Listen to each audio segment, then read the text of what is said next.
Okay, welcome back to Chapter 11. We are on page 5, and you have hopefully filled in the exchange rates based on what we said over here. So, sales is an average, so we look at the bottom. Average for year 2 is 0.115. So this is going to be 0.115. Cost of goods sold is also average, so that's 0.115.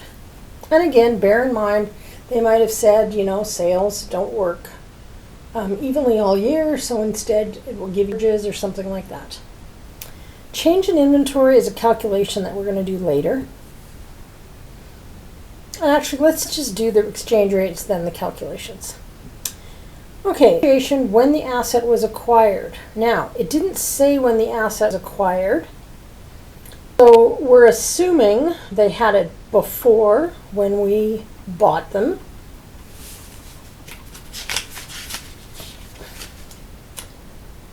Because if you look on page 4, they've got plant and equipment there, and so they would have already purchased it when we bought them. So what's the earliest we can go back is the 0.128, which is the date of acquisition. Bond interest is average. Other expenses are average. Foreign exchange gain or loss is a calculation.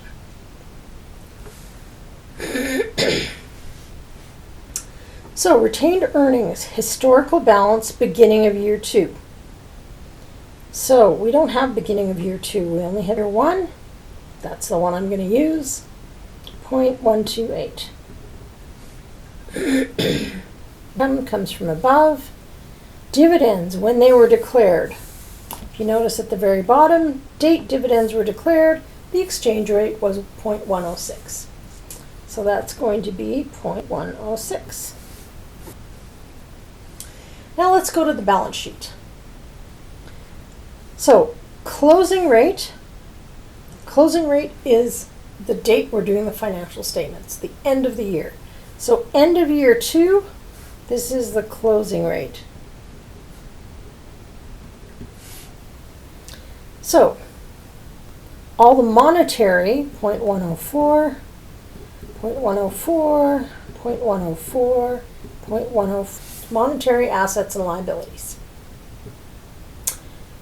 Now, the inventory, historical end of year 2, date of purchase for inventory in the hand at the end of year 2, 110. So that's 0.110. Plant and equipment is historical, and we can assume it was before acquisition if they don't tell us otherwise. So it's going to be the earliest we can go. So remember, this is the earliest we can go. So that's 0.128.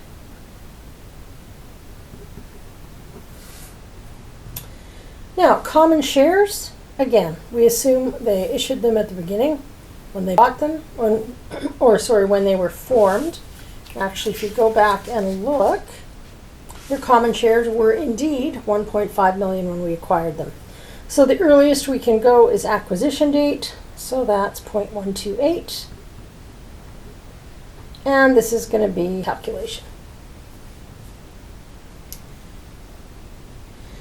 So I want to do 2 of the calculations, the rest kind of flow through, but I want to do the change in inventory calculation and the foreign exchange gain or loss calculations on the next page, and then we can come back and fill this all in. So on page 6, we're going to calculate the change in inventory. And what you basically have to do is make yourself a little chart. We're going to have Kroons times the exchange equals the Canadian balance. So we're going to start with beginning inventory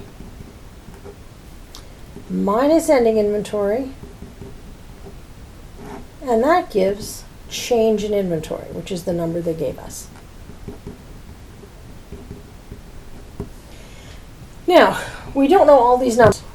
We do know the change in inventory is a negative 400,000 from page 5. We also know ending inventory is 1.6 million, also from page 5. Well, what we don't know what beginning inventory is. Now, we have to separate this out because as we saw on page 3, there's going to be 3 different rates. So that's why we're separating this out. So is this going to be 2 million or is it going to be 1.2 million? Well, if it's 2 million minus 1.6 million, you should have a positive number. It can't be 2 million. It's got to be 1.2 million. So all we have to do is do the exchange rates. So beginning inventory at acquisition, 0.128. Beginning of the year, okay, so it just happens to be acquisition.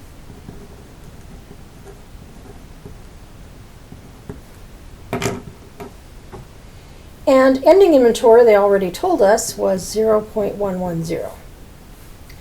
So that equals 153,600 and 176,000, which gives us negative 22,400. So you always have that pattern with FCT. Remember, we're doing FCT.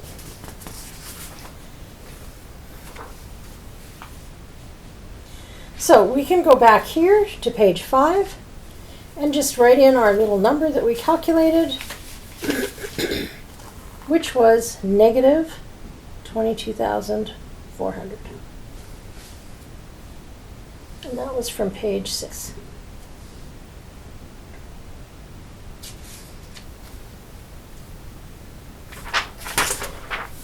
Okay, the next thing is the calculation of the foreign exchange gain. So basically, first calculate the net monetary position at the beginning and the end of the year. Work through the income statement, retained earnings statement, record any item which changed or could have changed the monetary position. For example, sales, but not depreciation. Translate the items from 1 and 2 at the above correct rate, and calculate the foreign exchange gain or loss using a T account or bank. Now, one caveat here, some problems don't give you all the information, require you to plug the number instead of using the calculation. The question will state that. And I'll show you how to do that after we filled in the whole chart.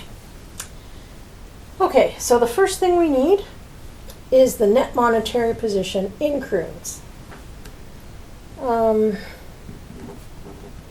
Net monetary position in kroons, which is just monetary assets minus monetary liabilities. So beginning of year 2, which is page 4, end of year 2, which is page 5. So we know we've got cash of 40,000, AR of 360,000, and again, I'm just looking on page 4. Current liabilities of negative 50,000 because they're an opposite balance, and we're going to subtract them, and bonds payable for 450. So we're looking at negative 100,000 kroons. Now at the end of the year, we've got 100,000 in cash, 400,000 in AR, 250 in current liabilities, 450 in bonds payable. So we're sitting at 200,000 kroons. So, to then We start with the beginning net monetary position, which is just net monetary position.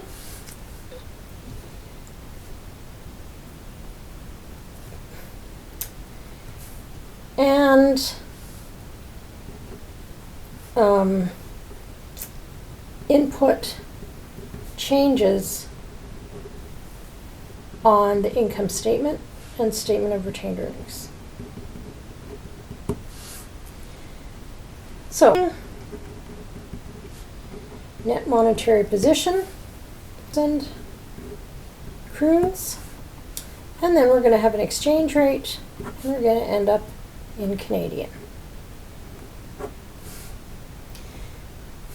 Now, looking at the income statement, sales, cost of goods purchased, bond interest expense, not depreciation, and other expenses are going to change it.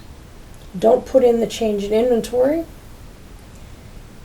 and dividends on the statement of retained earnings. So we're going to start with sales, 9 million,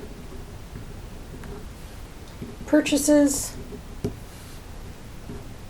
7.4 million, bond interest expense,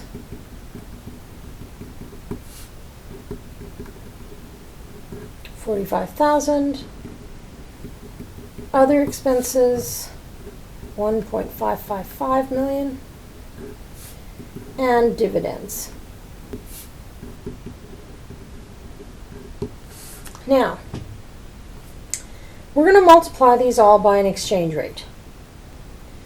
What's our exchange rate for the beginning monetization? Well, it's beginning of the year, so it's going to be times 0.128. So it's 12,800. Now, if you notice, looking at the rest of the income statement, remember, depreciation isn't on there. Sales, purchases, bond interest, and other expenses are all times 0.115. So if you add these up, you actually get 0, which is just a weird coincidence. Okay? It doesn't always work out to 0. In this case, it does.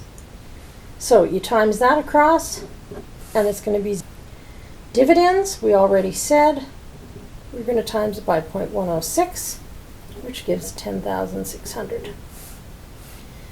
So we end up with 23,400 Canadian beginning monetary position after all the changes. But our ending monetary position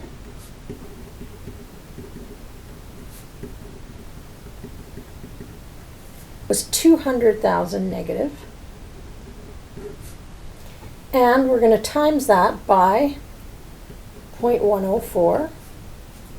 And that's going to give us negative 20,800. So, in the middle here, we've got to fill in the blank, and that's going to be our foreign exchange gain or loss. So, it was negative, the net monetary position was negative 23,400. It went to negative 20,800. So, did we increase it or decrease it? We increased it, so it's a gain, and you just fill in the blank for 2,600.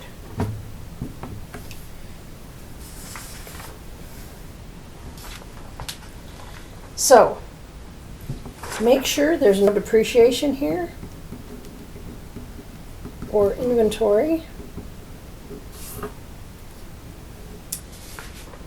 And then we just take our 2,600 and put it here as a gain. So we make sure we label it as a gain of 2,600. And that's also on page 6.